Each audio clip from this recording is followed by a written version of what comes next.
வாழை main stream சினிமாவுக்கு பக்கத்தில் இருக்குது. அதுதான் அதனுடைய வெற்றி. அதில் நீங்கள் புரிஞ்சுக்கணும். ஆனால் பக்கத்தில் இருக்கக்கூடிய கொட்டுக்காளின்ற திரைப்படம் அது ஃபெஸ்டிவல் சினிமா. அதை நல்லா புரிஞ்சுக்கணும். அது மெயின் ஸ்ட்ரீம் சினிமா கிடையாது. அதுக்காக அது நல்ல படம் இல்லைன்னு அர்த்தம் இல்லை. அது ஃபெஸ்டிவல் மோடுக்காக தயாரிக்கப்பட்ட ஒரு படம். அப்போ ஃபெஸ்டிவல் மோடுக்காக தயாரிக்கப்பட்ட ஒரு திரைப்படத்தை, பல சர்வதேச விருதுகளை பெற்ற ஒரு திரைப்படத்தை இங்கே கொண்டு வந்து நீங்கள் சக மெயின்ஸ்ட்ரீம் மீடியாவோட போட்டி போட வைப்பது என்பதே அது ஒரு வன்முறை தான். அது எனக்கு ஏற்புடையதல்ல. அப்படி ஒரு படத்தை கொண்டு வந்து போட்டி போட வைக்கவே கூடாது. அது தேவையற்ற வேலை.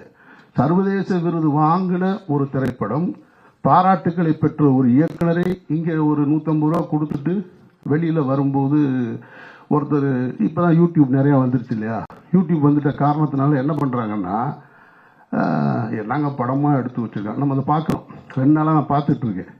அந்த டைரக்டரை பார்த்தா நான் வெட்டுவேன், அடிப்பேன் அப்படின்லாம் சொல்கிறேன். அவருக்கு யார் அந்த உரிமை கொடுத்தது?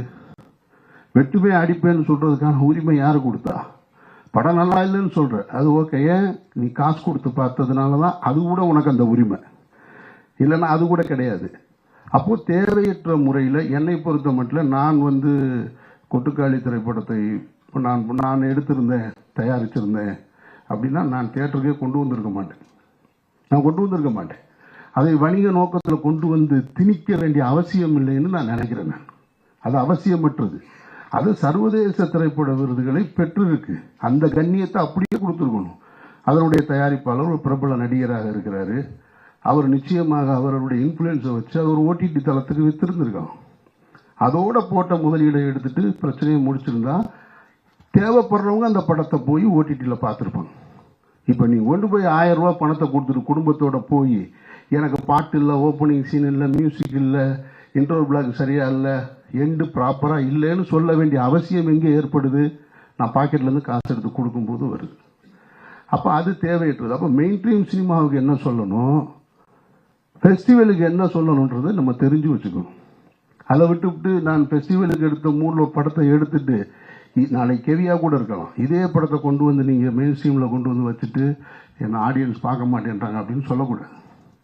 அது ஏற்புடையது கிடையாது. அந்த வகையில் ஏன்னா அதுதான் சமீபத்திய உதாரணமாக தான் நான் அதை வச்சு தான் இந்த கெவியையும் சொல்கிறேன். அந்த மாதிரி உங்களுடைய திரைப்படத்தையும் அதுபோல் மக்களுக்கு கொண்டு போய் சேர்க்கக்கூடிய திரைப்படமாக ஆக்கித்தர வேண்டிய பொறுப்பு உங்களுக்கு இருக்குது. அப்புறம் இங்கே நிறைய இருக்குது. இந்த மாதிரி சாலை வசதி இல்லாமல் இந்தியா ஏசியன் கேம்ஸ் நடத்துறது, அப்புறமா இன்னும் அடுத்து ஒலிம்பிக் கூட கேட்டிருக்காங்களாம். இவங்க ஒலிம்பிக்கு கேட்டிருக்கதா சொல்கிறாங்க. ஆனால் வெளிநாட்டு அதிபர்கள் வரும்பொழுது குடிசையை பூரா பச்சை போட்டு மறைப்பாங்க, நெட்டு போட்டு மறைச்சிக்கிட்டு இருப்பாங்க. ஆனால் இவங்க ஒலிம்பிக் ஆசியன் கேம்ஸ் நடத்துறதுக்கு கிராமங்களை உருவாக்கணும். அப்போ அதுக்கு ஒரு கிராமங்களே உருவாக்குறாங்க. ஒரு விளையாட்டுக்கு ஒரு கிராமங்களை உருவாக்குகிற ஒரு நாடு உண்மையான கிராமத்திற்கு சாலை வசதி ஏற்படுத்தி தர வேண்டும் என்பது மிக மிக அவசியமானது. அதை நம்ம கேட்க வேண்டிய பொறுப்பு நமக்கு இருக்கு.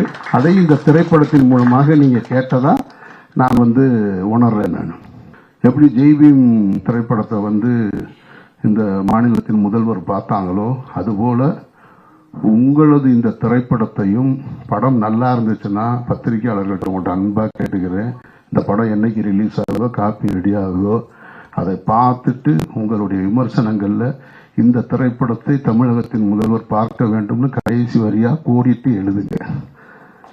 இதுவரைக்கும் நீங்கள் செஞ்சிருக்க மாட்டீங்க, முதல் முறையாக செஞ்சு பாருங்க. அதற்கு தகுதியாக இந்த படம் இருக்குமானால் சொல்லுங்க.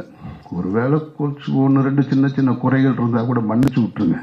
புது டீம் தானே, அதனால மன்னிச்சு விட்டுட்டு இந்த செய்தியை கொண்டு போய் அரசின் கவனத்துக்கு சேருங்க.